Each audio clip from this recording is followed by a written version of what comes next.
मी नृसिंहवाडीमध्ये भेट दिलेली आहे। पाण्याची पातळी आपल्या नियोजनानुसार थोडी थोडी कमी होती आहे, काही ठिकाणी वाढते आहे। तर काय खासदार म्हणून आपण काय पाहणी केली आहे आणि वाडीमध्ये काय तुम्हाला परिस्थिती आता गेले 4 दिवसामध्ये पावसाचं प्रमाण बघितलं तर अत्यंत जास्त होतं। कालपासून थोडीशी त्याला रिलीफ मिळालेली आहे। कॅचमेंट एरियामध्ये सुद्धा पाऊस थोडा कमी झालेला आहे, पण तरीसुद्धा सतर्कतेचा इशारा तसाच आहे। आपण येलो अलर्ट ज्याला म्हणून आपण अशा पद्धतीनं सगळ्यांना सांगितलेलं आहे। रेड अलर्ट अजून नाही आहे, पण त्या अनुषंगानं प्रत्येक नागरिकानं स्वतःची खबरदारी घेणं, प्रत्येकाची सुरक्षितता जपणं ही प्राथमिक जबाबदारी प्रत्येक नागरिकाची आहे। प्रशासन त्याच्या परीनं प्रयत्न करत आहे, पण त्याचबरोबर प्रशासनानं पुरासाठी लागणारी सगळी व्यवस्थापन आणि त्याचं नियोजन केलं आहे। 2 राज्यांमध्ये या ठिकाणी ही नदी कृष्णेचं पात्र जात असल्यामुळे कृष्णेमध्ये पुढं असणारा हिप्परगी धरण असेल, मग त्याच्यानंतरचं पुढचं अलमट्टी असेल, याचा विसर्ग व्यवस्थित झाला की निश्चितपणे पाण्याचा निचरा व्यवस्थित होतो। आजपर्यंत आपला अनुभव आहे।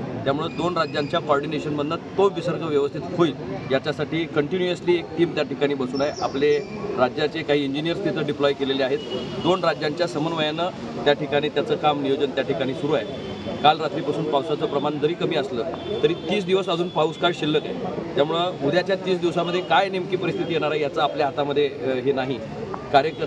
नागरिकांनी सुरक्षिततेच्या दृष्टिकोनातनं ज्यांची घरं फ्लडलाईन जवळ असतील, वारंवार तिथं पाणी येण्याची पारंपरिक पद्धत असेल, तर निश्चितपणे प्रत्येकानं आपली खबरदारी म्हणून थोडंसं सुरक्षिततेच्या दृष्टिकोनातनं जाणं गरजेचं आहे। वाडीला येणारी फार मोठ्या प्रमाणात भाविक त्या ठिकाणी असतात। शिरोळ तालुक्यामध्ये या ठिकाणी मोठ्या प्रमाणात लोक येत असतात। माझी नागरिकांना विनंती आहे की या निमित्तानं पाण्याजवळ लांब जितकं राहता येईल, कारण या निमित्तानं बरेचसे ॲक्सिडेंट झालेले आपण त्या ठिकाणी बघितलेत। फोटोग्राफीसाठी येणाऱ्या मुलांमुलींना सुद्धा मला विनंती करायची आहे की या निमित्तानं आपण आपली खबरदारी घेणं गरजेचं आहे। हा पूर हा नैसर्गिक आपदा आहे आणि त्याच्यामध्ये खऱ्या अर्थानं आपण सुरक्षता पहिल्यांदा ठेवली पाहिजे आणि त्या दृष्टिकोनातून आपण सगळ्यांनी सुरक्षित राहा। शासन आपल्या ठिकाणी त्या ठिकाणी काम करते। शेतीचं प्रचंड मोठं नुकसान दरवेळी शिरोळ तालुक्याला या ठिकाणी सहन करावं लागतं। 21ला झालं, 19ला झालं, 2005ला झालं, सातत्यानं ह्या पुराचा फटका शिरोळ तालुक्यात बसतोय। त्यामुळं मी परवासुद्धा लोकसभेमध्ये या बाबतीतला प्रश्न केंद्र शासनाच्या ठिकाणी मांडलाय आणि फ्लड मॅनेजमेंटसाठी म्हणून वर्ल्ड बँकेकडनं 3,500 कोटी रुपयाचा निधी आपल्याला या ठिकाणी याच्यासाठी प्राप्त होतोय।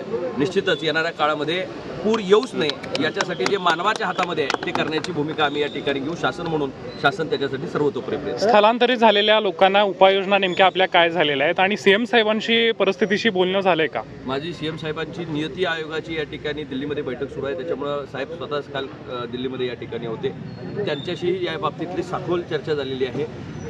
वारंवार सांगली कोल्हापूर जिल्ह्याला पूर परिस्थिती भेडसावते हे साहेबांच्याही कानावर आहे आणि त्या अनुषंगानंच वर्ल्ड बँकेचा आम्ही पाठपुरावा करून तो निधी त्या डिझास्टर मॅनेजमेंटमधनं आपण मंजूर करून घेतला आहे। पण त्याचबरोबर याच्यावर AI बेस्ड सिस्टम तयार करण्याचं नियोजन आम्ही सुचवलेलं आहे, जेणेकरून मॅन्युअल एरर्स होऊ नयेत।